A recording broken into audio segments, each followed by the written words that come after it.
was your media day? A lot of working there and stuff. Like, was it fun to do that with him today? Let Lance slide in here. Come on, man. Let's do it. I don't know. I was going to ask you a question. Oh, you in here too? Come on. Well, they asked me the first question, so I'll answer. It's to all of you, actually. They asked how was it to have Pops here, have him around. Nah, but he was excited, man, to have him come to media day. He was so geeked to get his pictures taken and just follow me around. So I'm excited that he out here. Will there be like a lot of videos of him on the scoreboard at the games this year, or like what's the plan with all that? Nah. He just gotta be our number one fan. He can't overstep. Do you guys like seeing him as like, all you guys are saying, right? It's fun to see, like, just this personality and all that. Yeah, just the energy he brings. And like Courtney said, he's the number one fan. So it's nice to have someone who's like that and loud about it on your side. On media day, we'll talk a little bit about what you thought the unrivaled impact will be on the league. When you look at what you guys accomplished, what do you think the biggest impact of that accomplishment will have on the league as a whole? Well, I think first of all, it'll be really interesting to see how people start the year as opposed to other years, just having that competition and unrivaled. But also, I think it just was an example of what women's sports could be, like how to treat athletes, how to pay athletes, what the experience should be like. Now that we've experienced that in unrivaled, I think taking that to our teams and into our CBA negotiations is going to be good.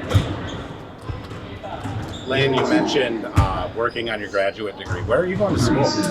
I'm going to school in Australia. It's called Monash University.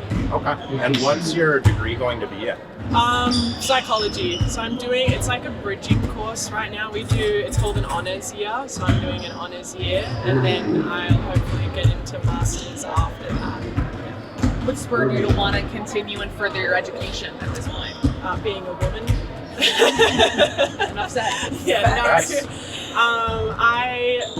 Being a woman, I want to prepare for post my career, but also I like to have a balance in my life of just not just basketball, but stuff outside that I can focus on, and that's a special interest of mine. So I'd like to further my knowledge about that. Are you doing any work during the season, or is this all kind of off season? No, I'm doing it right now. So I'm writing my research at the moment. Yeah, I think you mentioned last year being a bad influence to distract Lance sometimes when she had studies going. How hard is it to stay in your room on the road and do homework when people are Oh, me? It's so hard. Who's the worst influence on the team? This guy. And I played with Courtney this is the third year in a row. So we had a lot of fun in Chicago. Last year I had to chill out a little bit. But this year we're going up. Yeah, this year I kind of got my feet under me. So I know how to manage my time a bit better. So yeah, I feel like these guys will be a good influence this year. Yeah. Do you guys remember last year when a fan live tweeted one of your preseason games and got 200,000 people following the game? Now this year the league is putting preseason games on TV. Can you just talk about what that means in terms of another step for this league, and do you kind of wish it had happened earlier? I think it just means growth.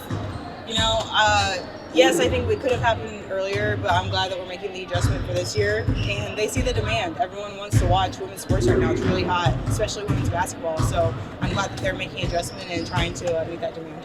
Next step will be getting Lynx on one of those preseason broadcasts, right? You would think. Court, at Media Day, with us at least, you spoke second out of the players. And then something that stood out to me is almost every player after you credited your leadership, your vocalness, taking players aside, all the way down the roster. Just how important is it to you to be that leader vocally?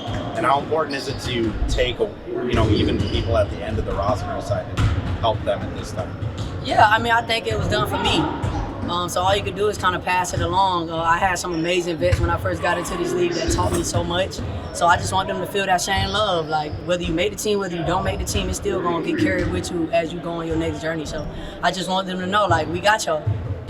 Where you're such a strong, sorry, just follow up on that, where you have such a strong voice and personality. Are you someone who just tells people what they need to hear, or do you adjust the way that message comes out to different players? I'll answer. Yes. I got this. Hey, I think the biggest thing is that I build a relationship outside of basketball. So when I do like get on your a little bit when we out here, you know it's coming from a place of love because I talk to you outside of basketball. I think you find that disconnect when people don't build relationships off the court, and then they like, when you get on the court, it's like, all right, chill on me. They don't give me that energy. On that same point, it's probably great that you have teammates up here with you, but I don't know if you saw it on Washington Mystics Media Day. The rookie Lucy Olsen was asked who in the league she looks up to. You were the only player she mentioned due to influence in the mid-range, and she wants to be like you in the mid-range. That was kind of her game in college. And then her coach doubled down on that without separately. So what does it mean to you when you hear other younger players in the league saying, I want to be like Courtney Williams? I mean everything. Honestly, that's what I want my legacy to be. I know everybody got different goals, but I want my legacy to kind of be, when I get done with this, I want to be known as one of the best mid-range shooters that came through the W. So I know I got to beat out Simone a little bit, but I got time. What's that relationship with Cheryl like this year as opposed to last year in training camp? I was just told her she being a little bit nice. But